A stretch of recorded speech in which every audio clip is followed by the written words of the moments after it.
अभी यहाँ आगे बढ़ते हैं, खबर शामिल करते हैं दाऊद खेल से।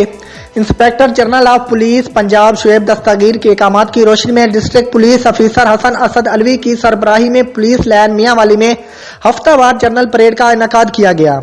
इसी हवाले से मज़ीद तफसीलात जानते हैं दाऊद खेल से तनवीर आबिद खान की इस रिपोर्ट में।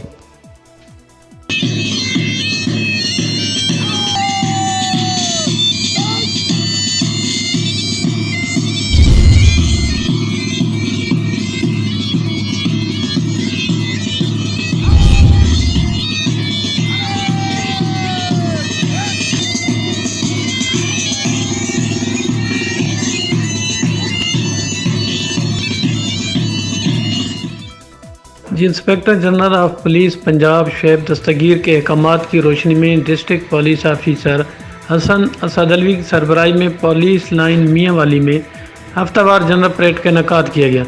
जनरल परेड में एसपी एसडीपीओ ईसा खैल अब्दुल लतीफ़ समेत पुलिस लाइन थानों व चौकियों दफ्तरी स्टाफ गारदात की नफरी समेत elite force traffic staff SHOs बमा गनमैन और फारिग अज ड्यूटी एहलकारान ने शिरकत की। कैमरा टीम के साथ तनवीर आबिद खान, सिटी 5 न्यूज़।